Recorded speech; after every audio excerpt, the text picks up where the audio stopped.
Have you ever noticed something strange happening in your social circle? The divorced women, the ones who were supposed to be broken, damaged, pitied, they're suddenly thriving. They're traveling to places they always wanted to go. They're starting businesses they always dreamed of.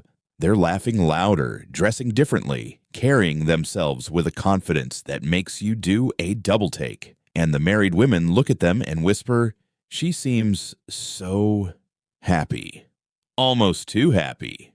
Today we're uncovering why divorced wives always end up in this unexpected place. Not the place society predicted for them, not the place of loneliness and struggle they were warned about, but this other place.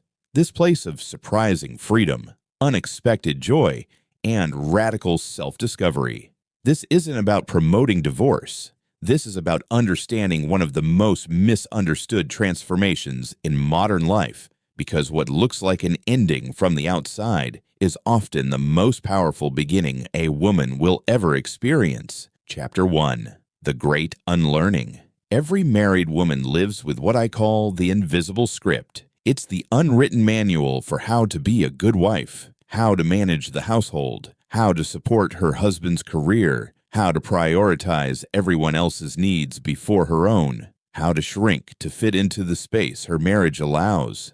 For years, decades sometimes, she follows this script. She makes the meals he likes. She decorates the house in styles they compromise on. She attends events for his career. She manages the social calendar. She becomes, in many ways, a supporting character in her own life. Then divorce happens, and suddenly, the script is gone. The invisible rulebook disappears, and she's left with a terrifying and exhilarating question. What do I actually want? This begins what I call the Great Unlearning. She has to unlearn putting everyone else first. She has to unlearn compromising on her own desires. She has to unlearn living for someone else's approval. She has to unlearn being a we before she remembers how to be an I. And this unlearning process, it's painful, it's disorienting, but it's also the most liberating education she'll ever receive. Because she's not just leaving a marriage, she's leaving a version of herself that no longer fits, and that creates space for who she actually is to emerge. Chapter 2. The Rediscovery of Time. Here's something few people talk about. Marriage, especially with children, is a time management system, and that system is often built around his schedule, his career, his needs, his preferences. The divorced woman suddenly finds herself with something shocking. Her own time, time that isn't negotiated, time that isn't compromised, time that isn't spent managing someone else's life. At first, this feels terrifying. The silence feels deafening. The empty space feels overwhelming. But then something magical happens. She starts filling that time with herself. She rediscovers hobbies she abandoned. She explores interests she never had time for. She reads books she chooses. She watches shows she likes. She eats food she enjoys. She goes to bed when she's tired and wakes up when she's rested. This isn't just about having more free time. This is about having autonomous time, time that belongs to her. And that autonomy becomes the foundation for everything that comes next. Chapter 3. The Financial Awakening. There's a stereotype about divorced women. They're broke. They're struggling. They lost everything in the divorce. And sometimes that's true in the beginning. But what happens next is the part nobody talks about. For many women, marriage meant financial dependence, or at least financial entanglement. Her money was our money. His money was, well, often still his money. Financial decisions were made together, which often meant made by him or made with his priorities in mind. After divorce, she has to learn financial independence, and this is where the magic happens. She discovers she's capable. She discovers she's resourceful. She discovers she can earn her own money, manage her own budget, build her own security. I've seen divorced women go from never having paid a bill to running successful businesses, from having no credit in their own name to buying their own homes, from financial anxiety to financial confidence. Because here's the truth. Being responsible for your own survival awakens a primal competence. It turns I can't into I have to. so I will. And that transformation changes a woman at her core. Chapter 4. The Body Reclamation. This is one of the most visible changes and one of the most misunderstood. People look at a divorced woman who's lost weight, changed her style, started exercising, and they think she's trying to attract a new man. Or worse, she's having a midlife crisis. But that's not what's happening. What's actually happening is something much more profound. She's reclaiming her body from the male gaze. She's dressing for herself. She's moving for herself. She's making choices about her appearance based on what makes her feel good, not what makes her attractive to a partner. In marriage, many women unconsciously shape themselves to their husband's preferences. They wear the clothes he likes. They maintain the weight he finds attractive. They style their hair the way he prefers. After divorce, that external reference point disappears, and she's left with the most important question: what do I like? What feels good to me? This is why divorced women often have such distinctive, authentic personal style. It's not about fashion, it's about self-expression. It's about wearing your identity instead of your role. Chapter 5. The Friendship Renaissance. Marriage, especially unhappy marriage, is isolating. It consumes emotional energy. It creates distance from friends. It makes socializing complicated. Divorced women experience what I call a friendship renaissance. They reconnect with old friends. They make new friends, often other divorced women who understand this journey. They build communities. They create support systems. And these friendships are different from married friendships. They're deeper, more honest, less performative. There's no need to pretend everything's perfect. There's space for realness, for vulnerability, for truth. This social network becomes her new foundation, not a replacement for marriage, but something different, and often something better, because it's multiple sources of support instead of one. It's diversity of perspectives instead of one partner's viewpoint.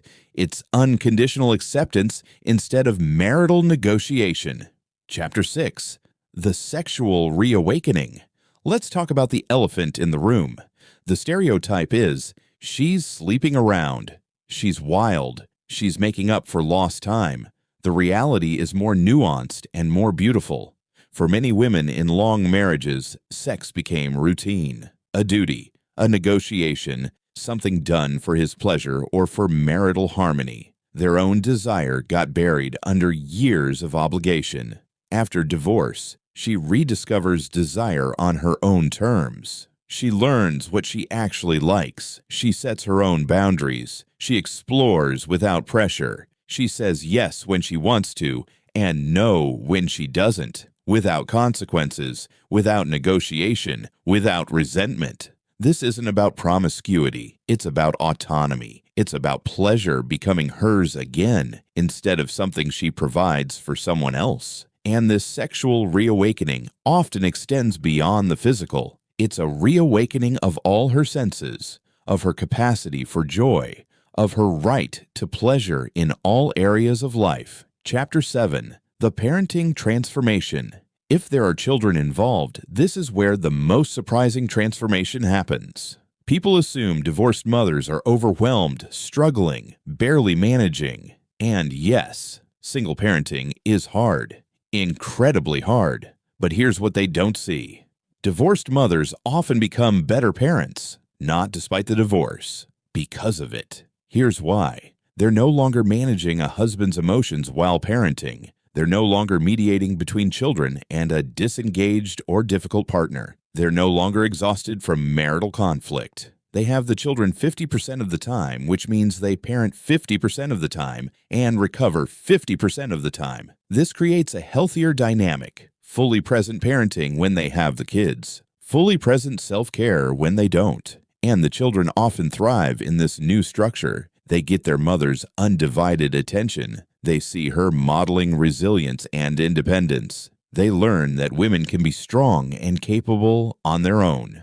Chapter 8. The Career Acceleration. This is the most financially significant transformation. Divorced women's careers often take off in ways that surprise everyone, including themselves. In marriage, her career was often secondary. It accommodated his career moves. It fit around childcare responsibilities. It was the backup income. After divorce, her career becomes her survival, her security, her future. And something shifts. She starts advocating for herself at work. She asks for raises. She pursues promotions. She takes risks she wouldn't have taken before, because now there's no safety net. There's no his income to fall back on.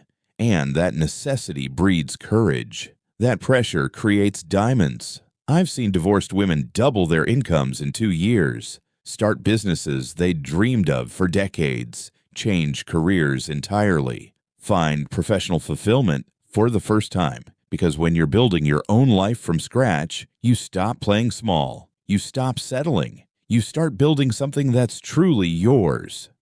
Chapter 9. The Emotional Alchemy. This is the core transformation, the one that makes all the others possible. The emotional alchemy of turning pain into power. Divorce is one of the most painful experiences a person can go through. It's a death. The death of a dream, of a future, of an identity. But what happens next is where the magic is. She grieves, she processes, she heals, and in that healing, she discovers her own strength. She learns she can survive heartbreak. She learns she can rebuild. She learns she's resilient. She learns she's capable of things she never imagined. This isn't about becoming hardened or cynical. It's about becoming real. It's about exchanging the fragile happiness of dependence for the solid joy of self-reliance. It's about looking in the mirror and seeing not someone's wife, but someone. A complete person, a capable person, a person who knows her own worth because she's had to determine it herself. The real reason divorced women end up like this. So why do divorced wives always end up thriving? Why do they glow up? Why do they become these vibrant, confident, joyful versions of themselves? Because divorce, for many women, isn't a loss. It's a release. It's the release from constant compromise, the release from emotional labor that wasn't reciprocated, the release from shrinking to fit, the release from living someone else's version of her life. And in that release, she finds herself.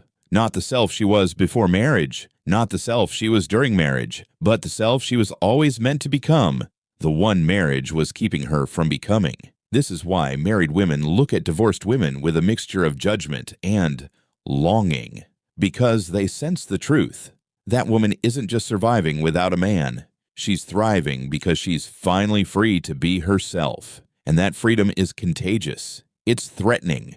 It's revolutionary. The final truth: the next time you see a divorced woman who's glowing, who's confident, who's building an amazing life, understand what you're really seeing. You're seeing someone who faced one of life's greatest losses and came out stronger. You're seeing someone who traded the security of dependence for the power of independence. You're seeing someone who chose herself when society told her she was nothing without a husband. You're seeing someone who turned ending into beginning, pain into power, loss into liberation. She's not ended up anywhere. She's arrived at herself, finally. And that destination, it's better than any marriage she ever left behind, because it's hers. All hers. Built by her, earned by her, belonging to her. So to every divorced woman who's glowing up, we see you, we celebrate you, and we understand now why you always end up like this. Not broken, but unbreakable. Not alone, but complete. Not starting over, but finally beginning. Divorced women. What was your biggest transformation post-divorce? Married women. What resonates or surprises you? Everyone, what's your take on the divorced woman glow-up? Share your stories below. This is a safe space for honest conversation. If this gave you a new perspective on divorce and transformation, hit like and subscribe. We're creating more content about personal growth through life's challenges. And remember, sometimes what looks like an ending is actually the beginning of becoming who you were always meant to be.